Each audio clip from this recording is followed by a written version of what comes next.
Hello everyone, कैसे हो आप सब। आई होप सभी अच्छे होंगे और आप सभी का रिवीजन भी अच्छी तरह चल रहा होगा। तो जैसा कि आपको पता है, हम यहाँ पर जो हमारा HSSC CET और एस्टेट TCT PGT PRT में जो हमारा मैथ पोर्शन आएगा उसके हम क्वेश्चन प्रैक्टिस कर रहे हैं। तो चलो स्टार्ट करते हैं अपने क्वेश्चन नंबर 1 से। देखो क्या दिया हुआ है, किसी कोण तथा उसके संपूरक कोण का अनुपात 2:3 है, तो प्रत्येक कोण का माप क्या होगा, ये हमें फाइंड आउट करना है। तो देखो कितना रेशो दिया हुआ है, 2:3 दिया हुआ है। ठीक है, इसको मैं क्या करती हूँ, इसको 2x मान लिया, इसको 3x मान लिया। ठीक है, अभी देखो इनका समय यानी कि किसी कोण है उनका 180 के इक्वल होता है ना, तो 2x + 3x किसके इक्वल है, 180 के। तो 5x = 180। तो x की वैल्यू निकालो, इसमें से 5 3 जा 15, 5 6 जा 30 हो गया ना, x की वैल्यू आ गई मेरे पास।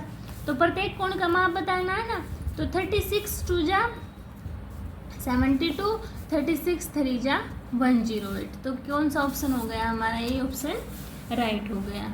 समझ आ गया सभी को। अभी देखिए नेक्स्ट क्वेश्चन। नेक्स्ट में क्या दिया है मेरे पास, x + y + z = 6 and x - 1 का क्यूब + y - 2 का क्यूब + z - 1 का क्यूब का हमें मान बताना है। तो देखो कैसे फाइंड आउट करते हैं हम। देखो इसमें एक x - 1 + y - 1 + z - y - 2 z - 3 = 0 का इक्वल होता है ना। देखो कहाँ से होता है, आपको एक बात पता होगी, फॉर्मूला होता है ये हमारा, क्या फॉर्मूला पुटअप करो पहले। ये a + b + c = अगर हमारा 0 हो तो a³ + b³ + c³ = 3abc होता है ना। तो उसी वजह से क्या, तो इसमें देखो ये हमारा दिया हुआ है, क्या है इसकी वैल्यू, x - 1 का क्यूब + y - 2 का क्यूब और z - 3 का क्यूब है ना। अब 3ab 3 a की वैल्यू क्या है मेरे पास, ये a + b + c, a की वैल्यू क्या है x - 1 और b की वैल्यू क्या है y - 2 और c भी आएगा ना, और c की वैल्यू z - 3। तो ये क्या हो गया मेरा answer, 3x - a y - 2 z - 3 minus में है ना सभी, तो फोर्थ ऑप्शन क्या हो जाएगा मेरा, राइट हो जाएगा। ठीक है, समझ आया सभी को। अभी नेक्स्ट देखिए, कुछ आंकड़े इस प्रकार है कि उनकी न्यूनतम मान 86 है तथा उनका परिसर 32 है। इन आंकड़ों का अधिकतम मान क्या होगा, तो उसके लिए क्या कर देंगे, डायरेक्ट 86 + 32 करना, 6 और 2 8, 8 3 8 11। तो कितना आ गया मेरा, सी ऑप्शन राइट हो गया। समझ आया सभी को। अभी देखिए मेरे पास नेक्स्ट क्वेश्चन। अभी नेक्स्ट में मेरे पास क्या दिया है, x + y = 2z हो तो x / x - z + z / y - z का मान क्या होगा। तो देखो क्या दिया है मेरे पास, x + y = 2z दिया है, इसमें x की वैल्यू निकाल लूँगी तो क्या आएगा, 2z - y आएगा ना। अब मैं क्या कर देती हूँ, देखो इसमें x - z यानी कि -z कर दिया दोनों साइड, तो 2 - z - z - y, तो x - z = z - y आ गया मेरे पास। इतनी बात समझ में आ गई। और फिर मुझे निकालना क्या है, x / x - z प्लस में z में y - z फाइंड आउट करना है। तो देखो अब मैं क्या करती हूँ, ये तो मैंने सेम एज इट इज लिख लिया, क्या x / x - z लिखा। अब देखो माइनस में z / y माइनस जेड है, ये z माइनस वाई है। अगर मैं माइनस का साइन यहाँ पे क्या है, y माइनस जेड है तो लिखूंगी तो ये क्या हो जाएगा, x माइनस जेड हो जाएगा। और जो माइनस का साइन बाहर आएगा, ये पॉजिटिव था ना, अभी इसमें से माइनस का साइन बाहर आएगा तो यहाँ इसको माइनस बना देगा। इतनी बात समझ में आ गई। अब इसमें क्या करूँगी, x माइनस जेड मैंने एलसीएम ले लिया तो ऊपर क्या आया मेरा, x माइनस जेड ही आ गया। इससे कैंसिल आउट तो कितना बचा मेरे पास 1। तो कितना आंसर आएगा मेरा 1। कैसे, पजल मत होना। देखो कैसे किया मैंने, x plus Y equal to 2z दिया हुआ था, इसमें मैंने x की वैल्यू निकाल ली तो मेरे पास x की वैल्यू क्या आई, 2z माइनस वाई आ गई। दोनों में से मैंने माइनस जेड को सब्ट्रैक्ट कर दिया तो क्या है मेरे पास x माइनस जेड, 2z में से z गया तो z माइनस वाई, तो क्या है x minus Z equal to z minus Y आ गया, है ना। इक्वेशन क्या दी हुई है, मुझे इसका मान ज्ञात करना है कि इसका x upon x minus z plus z upon y minus z. तो ये तो सेम एज इट इज लिखा, प्लस का था, देखो z भी same as it is y minus z है, इसकी जगह में क्या y minus z x minus z लिखूंगी तो माइनस का साइन बाहर आएगा ना, तो इसने इसको क्या बना दिया, माइनस का बना दिया। तो अब इसमें से एलसीएम ले लिया तो ऊपर क्या है, x माइनस जेड आ गया, ये दोनों कैंसिल आउट तो क्या बचा मेरे पास 1 आ गया। ठीक है, क्लियर हुआ। अब देखो अब क्या दिया हुआ है नेक्स्ट क्वेश्चन में, 1 माइनस 1/3, 1 माइनस 1/4, 1 माइनस 2/5। देखो इसका एलसीएम लेके सोल्व किया, कितना आया 2/3, इसका सोल्व किया 3/4, मल्टीप्लाई में है ना, और इसका किया 3/, यहाँ पे ना 1 है, ठीक है, 4/5 ऐसे चलता जाएगा। यहाँ n माइनस 1 अपॉन n, ये देखो ये ऐसे कटते जाएंगे, है ना। तो क्या बचेगा, यहाँ तो 2 बचेगा और यहाँ क्या बचेगा n, तो क्या ऑप्शन हो गया मेरा बी ऑप्शन राइट हो गया। समझ आया सभी को, ऐसे ही आपको सोल्व करना था। अभी देखिए नेक्स्ट क्वेश्चन, एक घन का आयतन 216 सेंटीमीटर क्यूब है, घन को पिघलाकर एक 8 सेंटीमीटर लंबा बेलन बनाया जाता है, तो बेलन का आयतन क्या होगा। तो देखो क्या होगा, अगर घन का आयतन मेरे पास ये है ना, घन को पिघलाकर ही तो बेलन बनाया गया है, तो उसका आयतन भी क्या होगा, सेम ही होगा, है ना। इसमें सोचने की तो कोई बात ही नहीं है, तो बी ऑप्शन ही क्या हो जाएगा मेरा राइट हो जाएगा। ठीक है, अभी नेक्स्ट देखिए, यदि एक समद्विबाहु त्रिभुज तथा एक वृत्त का परिमाप समान हो तो देखो तो क्या होगा, एक मान लो वृत्त का परिमाप है मेरे पास, वृत्त का परिमाप p और त्रिभुज का एरिया क्या होता है √3/4, इसको p मान लो, a स्क्वायर होता है ना, तो p/3 का a स्क्वायर होगा ना। त्रिभुज की एक भुजा क्या मान ली मैंने, p/3 मान ली।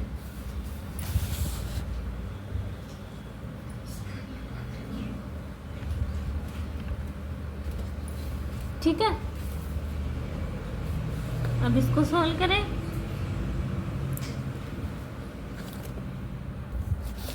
तो देखो सोल्व करना, इसका क्या है √3 p स्क्वायर अपॉन में 3 3 जा 9 4 जा 36, ये आ गया मेरे पास, है ना। अब देखो एक वर्ग की एक और भुजा मान लो p/4, वर्ग का क्षेत्रफल क्या होगा, इसका क्षेत्रफल p स्क्वायर अपॉन 16, है ना। तो देखो त्रिभुज का क्षेत्रफल क्या है मेरे पास √3 p स्क्वायर अपॉन 36 और त्रिभुज का क्षेत्रफल ये है, तो वहाँ जाके क्या अपोजिट हो जाएगा 16 upon p square, p square से p स्क्वायर कैंसिल आउट, 4 9 जा 4 4 जा, तो क्या आया 4√3 अपॉन 9। ये पूछ रहा है कि इक्वल टू 4/3 है या 1.5 है, 1 है या लेस देन 1 है। तो ये देखो ये 9 इससे डिवाइड होगा, यानी कि 4 मल्टीप्लाई √3 की 1.732 के समथिंग होती है ना वैल्यू अपॉन 9, ये क्या हुआ, ये तो मेरा 1 से छोटा हो गया, है ना। तो किस ऑप्शन को सेटिस्फाई किया, इसने डी ऑप्शन को सेटिस्फाई कर दिया। ठीक है, समझ आया सभी को। अगर फिर भी आपको किसी क्वेश्चन में डाउट रहता है तो आप कमेंट सेक्शन में बता देना, मैं आपके डाउट क्लियर कर दूंगी, ठीक है। अभी देखो, त्रिभुज ए बी सी के बी तथा सी समद्विभाजक बिंदु पी पर मिलते हैं, तदनुसार बी ए सी 80 डिग्री है, तो बी पी सी हमें बताना। तो देखो, ये मेरे पास त्रिभुज दी हुई है, ये ए बी सी दे दिए, इनके समद्विभाजक बोल रहा है कि एक पी बिंदु पर मिलते हैं, मिला दिया मैंने, और ए मेरा 80 डिग्री दे रखा है। इतनी बात क्लियर हुई। तो देखो, ये थीटा, इसको थीटा मान लो, ये अल्फा, इसको भी अल्फा मान लिया, ठीक है। अब त्रिभुज के तीनों कोणों का योग क्या होता है? 180। तो theta theta 2 theta plus 2 alpha is plus में 80 इज इक्वल टू 180, है ना। तो 2 theta plus 2 alpha is equal to 180 में से 80 का कितना बचा? 100। तो थीटा प्लस अल्फा 2 कॉमन लिया तो कितना है मेरे पास? 50। यहाँ तक बात समझ में आई। अब मुझे निकालना है बी पी सी, यानी कि इसका मान निकालना है मुझे, है ना। तो इसका मान कैसे आएगा? थीटा प्लस अल्फा, ये एंगल निकालना, angle P is equal to 180 के इक्वल होगा। थीटा प्लस अल्फा की वैल्यू क्या? 50। तो 50 plus angle P is equal to 180। तो पी में से 180 में से 50 माइनस करेंगे तो कितना है मेरे पास? 130। कितना एंगल है मेरा? 130। समझ में आया? ये लिया, इनका मान सेम क्यों? क्योंकि जितना एंगल इसका होगा उतना इसका होगा ना। तो थीटा थीटा वैल्यू रख ली, अल्फा रख ली। पहले इनमें से क्या है? थीटा प्लस अल्फा की वैल्यू निकाल ली, 50 आ गया। ये एंगल हमें बताना था तो एंगल बी पी सी ले लिया मैंने। इसमें theta plus alpha plus angle P, त्रिभुज का तीनों कोणों का योग 180, थीटा प्लस अल्फा की वैल्यू दी हुई थी, उससे क्या है? एंगल पी मैंने निकाल लिया, ठीक है। अभी नेक्स्ट देखिए, 4 सेंटीमीटर की त्रिज्या के एक वृत्त के अंतर्गत ए बी सी एक समबाहुभुज है। दीर्घचाप ए बी सी की लंबाई ज्ञात कीजिए। देखो, ये मेरा एक वृत्त दिया हुआ है, दिया है मेरा वृत्त, ये बी सी दे दी इन्होंने, और ये ए, ये त्रिभुज दिया हुआ है, ठीक है। इसमें बोल रहा है एक दीर्घचाप है, क्या? यहाँ से यहाँ तक, इसको अल्फा, इसको बीटा मान लो, ये मेरा सेंटर है ओ, ठीक है। और इन्होंने क्या दिया है? ए बी सी की लंबाई ज्ञात करनी है। तो देखो, एंगल ए बी सी कितना है? 60 डिग्री, क्योंकि क्या दिया हुआ? समान बहुभुज दी हुई ना। तो अल्फा कैसे निकाल लूँगी मैं? डबल हो जाएगा ना इसका, 60 × 2 इज इक्वल टू 120। और बीटा कैसे निकाल लूँगी? ये देखो, ये पूरा होगा 360 माइनस में ये बाकी है ना, तो इसमें से कितना माइनस कर दूँगी? 120। तो कितना बचा मेरे पास? 240, है ना। तो त्रिज्या की लंबाई ज्ञात करनी है, किस में दी हुई है इन्होंने? रेडियन में। तो एंगल निकल गया ना, क्या होगा? थीटा अपॉन 180 मल्टीप्लाई पाई होता है ना, पाई 180, थीटा यानी कि 240 है। तो ये क्या आ गई मेरी? रेडियन में वैल्यू आ गई। इसको सोल्व करना है तो सोल्व करो। देखो, 0 से 0, 6 चौका 24, 6 3 18, तो कितनी आई? 3 2 जा 6, इनकी 2 पाई आ गई मेरे पास, है ना। और क्या है? ये किसके इक्वल है मेरा? चाप अपॉन जितनी मेरी रेडियस है उसके इक्वल है ना। चाप कितनी है? ए बी सी, रेडियस कितनी दी हुई है मेरे पास? 4। तो ए बी सी का माप क्या होगा? पाई ये मेरा दिया ही हुआ है 2 पाई दिया हुआ है ना। तो देखो ये था 6 3 जा, और 6 4 जा होगा ना, 4/3 आएगा, 4/3 पाई किसके इक्वल है? ये मेरा 4/3 pi is equal to A B C upon 4 के इक्वल है। तो क्रॉस मल्टीप्लिकेशन करेंगे तो क्या आएगा? 16/3 pi is equal to A B C. ये मेरा आंसर आ गया। कैसे निकाला मुझे, मैंने दोबारा से समझाऊं। ये मेरे पास वैल्यू दी हुई थी, तो देखो ए बी सी मेरा 60 डिग्री है, अल्फ़ा की वैल्यू 60 डिग्री है, ये बी अल्फ़ा यानी कि इसकी ए बी सी की बी की वैल्यू 60 डिग्री है, तो अल्फ़ा क्या है इसका डबल हो जाएगा 120, ये पूरा 360 को कवर करेगा, है ना। इसकी वैल्यू दी हुई है, तो ये कितना बचा मेरे पास, 360 में से माइनस करेंगे तो 240 बचा।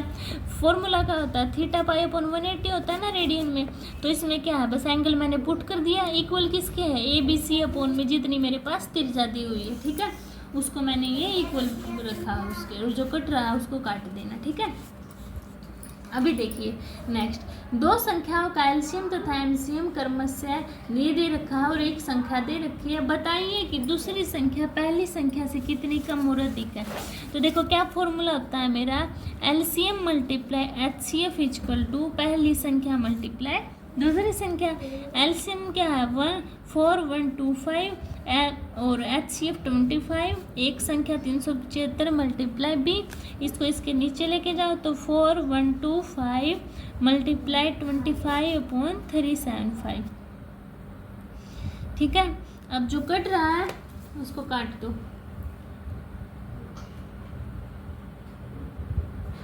इसको इससे डायरेक्ट काट दो, 11 पे गया और 11 की 25 के साथ मल्टीप्लाई हुई तो कितना है मेरे पास 275। अब बताना है पहली संख्या की दूसरी संख्या से कितनी है, यानी कि कम है बड़ी है पहली संख्या, है ना। तो देखो ये 375 दे रखी है, 275 तो कितनी है इससे 100, यानी कि क्या हुई इससे में संख्याओं का अंतर कितना है मेरे पास 100, तो ये मेरा आंसर होगा लास्ट वाले का ये था, ठीक है। अभी नेक्स्ट क्वेश्चन देखिए, एक व्यक्ति 30 किलोमीटर की यात्रा को 6 घंटे की चाल से तथा शेष यात्रा को 40 किलोमीटर की यात्रा को 5 घंटे में पूरी करता है। पूरी यात्रा के लिए उसकी औसत चाल क्या होगी। तो देखो 30 के लिए उसने कितनी, फॉर्मूला क्या होता है, distance equal to speed multiply time. Distance 30 है, स्पीड 6 है तो इस साइड आ जाएगा 6 5 जा 35 आ गया। सेकंड 4/5 यानी कि 5 8 जा 48 आ गया। औसत चाल हमें बतानी है ना, तो देखो टोटल कितनी है 30 उसने इस साइड की 40 फिर की, टोटल कितनी होगी हमारे पास 70 हो गई ना मेरे पास। अच्छा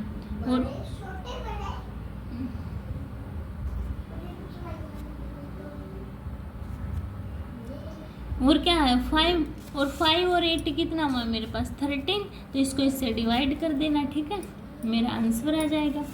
समझ आया सभी को, इसमें गलत दिया हुआ है, ठीक है। या तो फिर ये 7 ऑप्शन जब आएगा जब यहाँ पे 25 दे रखा हो, ठीक है। अगर जैसे कि 25 दे रखा है ना कि में इसका आंसर गलत है, मान लो इसका 25 दिया हुआ है, तो देखो 25 से मैं इसका कैसे निकाल लूँगी, 25 दिया है तो देखो 25/5 5 5 जा 25, तो पहली 5 थी सेकंड 5 थी, 5 5 10 हो जाएगी ना, तो 17/10 तब 7 आएगी, है ना। तो इसलिए क्या ये ऑप्शन ये इसमें क्वेश्चन में थोड़ी मिस्टेक थी, ठीक है। अगर 40 मानेंगे तो 17/13 आएगी मेरी वैल्यू, ठीक है। अब देखिए नेक्स्ट क्वेश्चन, एक तांबे के तार को वर्ग के आकार में मोड़ने पर वह 121 सेंटीमीटर के क्षेत्रफल घेरती है। यदि इसी तार को वृत्त के आकार में मोड़ा जाए तो उस वृत्त का क्षेत्रफल क्या होगा। तो देखो वर्ग के आकार में मोड़ती है ना, यानी कि एरिया दिया हुआ है मेरे पास 121, तो ए की वैल्यू क्या है 11। अगर परिमाप निकालती हूँ मैं पैरामीटर तो 4 × 11 यानी कि 44, और क्या दिया हुआ है इसी जो इसका एरिया है ना उसी को एक वृत्त के रूप में मोड़ा जाता है। जितना परिमाप हो उसमें ना क्या होता है फिर 2πr सर्कमफ्रेंस है ना, और किसके इक्वल 44 के इक्वल आएगा, क्योंकि इतना ही तो एरिया जितना पैरामीटर उसका होगा वर्ग का हमारे पास। यही तो लेके उसने यहाँ से उठा के ऐसे सर्कल बनाएगा इसी मटेरियल से, है ना, तो इसके इक्वल होगी। अब 2 × 22/7 × r × = 144, है ना। तो क्या करती हूँ मैं का इसको उस साइड लेके जाएंगे, तो देखो r = 144 × 7/22 × 22। अब काट दो 2 7 जा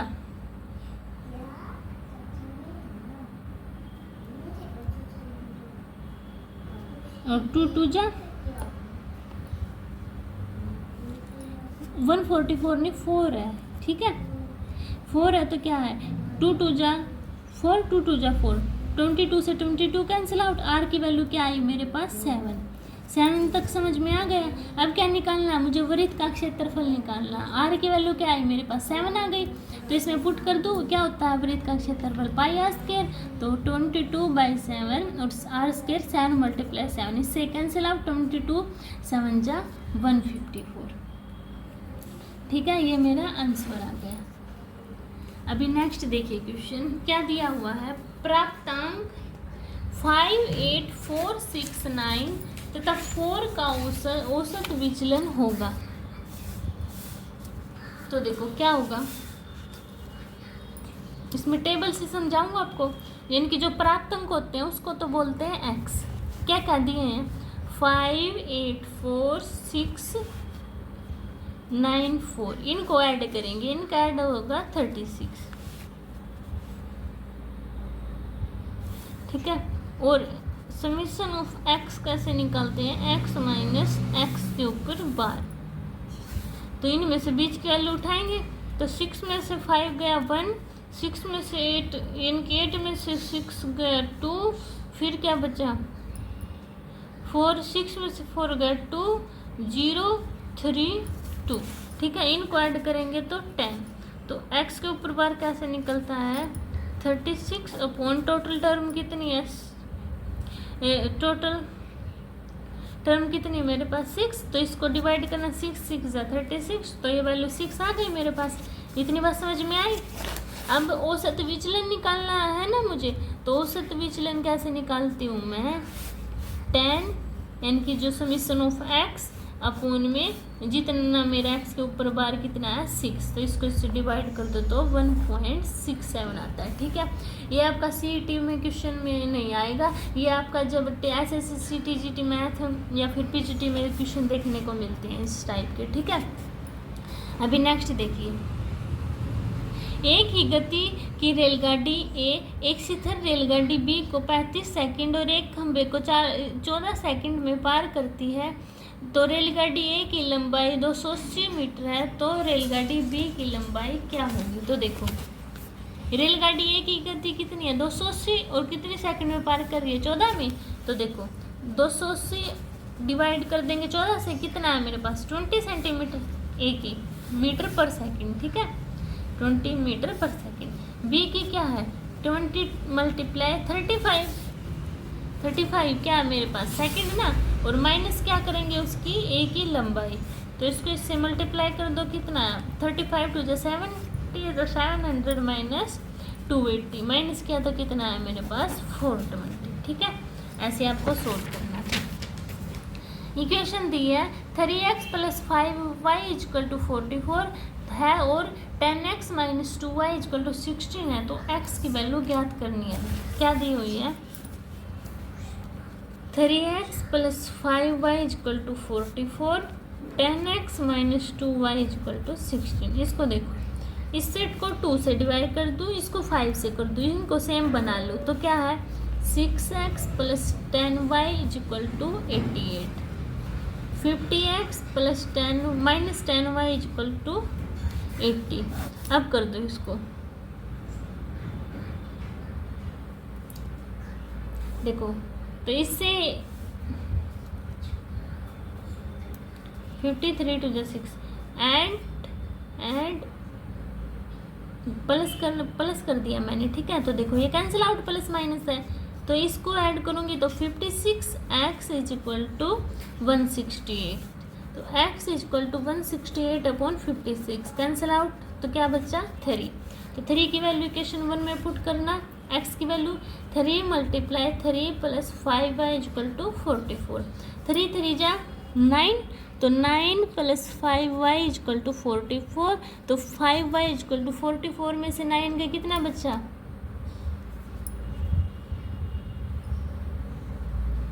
44 में से क्या बचा 35, तो 5y = 35, y की वैल्यू कितनी आई मेरे पास 7, ठीक है। x की वैल्यू बतानी थी ना, y की नहीं, तो x की वैल्यू मेरे पास 3 आई हुई थी, y की पूछे तो 7, ठीक है।